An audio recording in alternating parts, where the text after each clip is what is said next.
All right. So like I said, one of the best ways to learn about new flavors is to have a meal based on another culture or even the history, the past history. And that's what we're doing this Sunday with the Shakespeare brunch.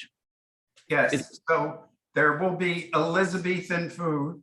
It will not be 400 years old, but it will be Elizabethan in style and substance. I also like to blend some foods and some cultures together. As you may recall, at the Gaslight Cast party, I did make beggar's purses, which is also an Elizabethan food, which is sort of a pastry that has beef in it. So it's sort of like a Danish with beef in it. A Danish with beef in it, almost like a croissant. Something like that, but also the beef is somewhat sweet. It has some sweetness to it. So that was interesting at the Gaslight. Yes, no, I recall the sweetness. Mm-hmm. Another notable serving at the Gaslight Cast party that I cooked for recently last fall was the combination of two chowders. That's right, two, which were the two of Manhattan clam chowder, which has a tomato base, and the New England clam chowder, which is a cream base. And because it was Gaslight, I thought it would be fun to combine the two in one bowl.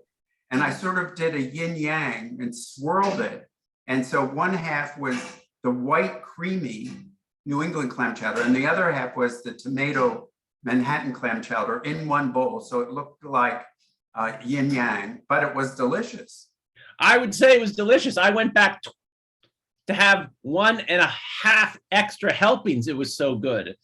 And you sort of spoiled me on clam chowder for a while. I hate to say, because a lot of places that'll serve clam chowder, it's just like they'll take it, they'll drag it through some cream and put it in and with a little chicken broth, and that's not clam chowder. But yours, oh, you could taste the sea. It was like almost a Melville novel that we were tasting. Yes, and so Sunday we will go into the 16th century.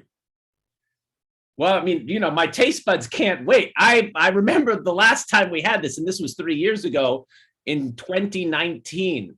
3 years. That's how long. The last decade, Sam. I know. And there's a myriad of flavors, because I didn't know what to expect the first time I went there, I have to tell you. Because, you think of pictures of Elizabethan homes with the, pig meats and all this meat's being cured on a hook with salt and dried cod, plenty of dried cod. And maybe you get like a desiccated piece of corn in February. Yes, well, you have to remember that almost everyone lived in a hut, and then there was royalty in the palaces, but everyone else lived in a hut. And so even to have a piece of meat was considered a sign of wealth. I mean, the cliche of the upper crust was that the people who had extra money for flour would make dough to put on top of the pie, so they would have a crust on the bottom as well as on the top. And that's where the upper crust cliche comes from. I have to tell you, I did not know about that. And just now, one of those aha moments is explore food and explore food history, and things will become apparent. The upper crust. Thank you, David Shapiro. So have you your meal planned already? I do. And so we will start with porridge. That's right. Porridge is what the English in the 16th century and sometimes right now call soup. So we'll start with a porridge. Well, what kind of porridge? Is it any particular porridge or just? Yes, it has courgettes in it. Now, courgette sounds French, but that is the English term for a zucchini. A zucchini? Yes, a courgette. A courgette. What makes it so much fancier? But it sounds fancy because it sounds French, but that's the English term for it. And so we'll have courgettes and leeks and potatoes. That sounds like a very hearty, toothsome porridge. It is.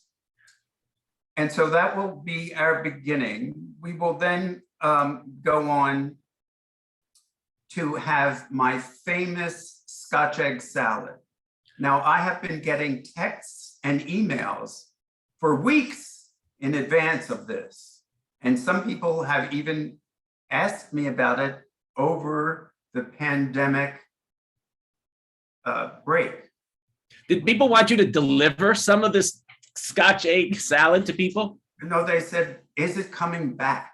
Not is Shakespeare coming back, but is the Scotch egg salad.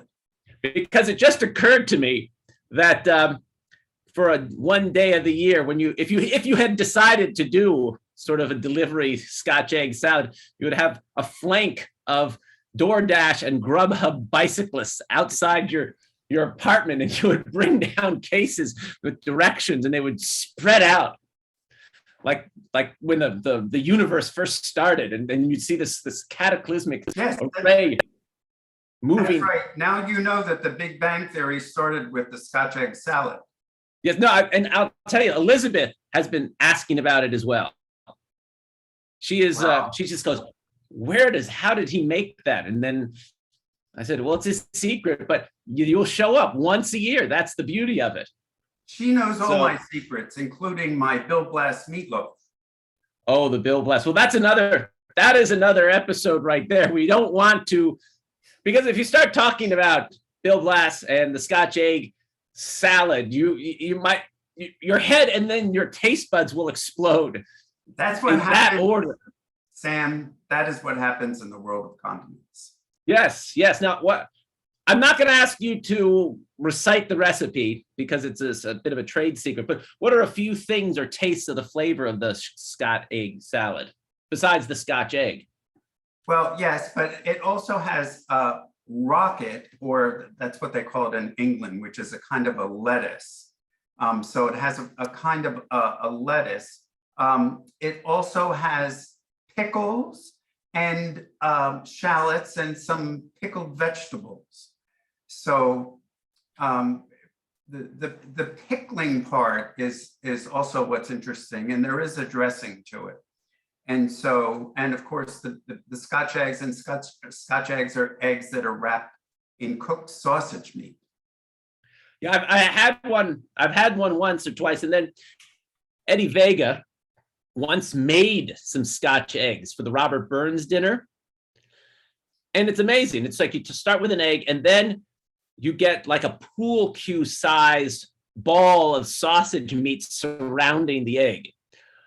And I tried to eat, I thought, I could eat one, and I got through a quarter of it, and that was it. It's just so rich. It is rich, and it's very dense, but it's very satisfying. Oh, it's very satisfying. So yeah, no, at that point, it's like, okay, there's a meal already. Yes. But I don't think. And then we continue on with some meat pies and so forth. But I wanted to gloss over that for this sequence of what we're talking about to get to the dessert, which is an English posset. That's right, posset. Posset. Posset. So an English posset is really what we would think of as an eggnog type consistency. So I like to make mine with an English curd and cream, and sometimes I even add cake to it. So I'm experimenting with that at the moment. So it's a constant evolving process. Oh, yes, absolutely. Would Darwin be proud? Absolutely. Excellent. And but I still think that's not all what is served. There's still something else, is there not? Well, I've glossed over the meat pies. So it is of course, we left out the Bloody Mary bar. We have a Bloody Mary bar in which we have several versions of Bloody Marys in overflowing pitchers. Yes, I mean, Cosma makes a very good Bloody Mary. Yeah, so that's a very important component of the Shakespeare brunch, for which some people just show up for that. Well, I can only imagine, because if you think about it, a Bloody Mary is close to a gazpacho soup and almost could be a condiment onto itself. And if some people, that's it. It's actually the Bloody Mary mix is a condiment to the vodka for some people. Yes, and you can buy Bloody Mary mix. That's what my favorite drinks to order on a plane is. I don't like to drink alcohol on a plane, so I just order a Bloody Mary mix on a plane. Yeah, though it's quite tasty. Otherwise, I have a tomato juice, which if you bring your own horseradish with you, then you can spice it up. Only someone from the world of condiments would bring his own horseradish on a plane. Well, the thing about it, I had to learn after the TSA restrictions was to have smaller bottles of condiments to take onto a plane. So, so do they make 3-ounce bottles of horseradish? I'm sorry, I have to bottle my own, you know? I buy my own little bottles and then I put my horseradish, and then they looked at me as I had this little container of various items. And I said, you can't go on a plane without dressing it up. Or we will read in the New York Times, man nabbed at JFK with horseradish bottles. Yeah, I mean, you don't want to get a full body cavity search with your condiments. Let's put it that way.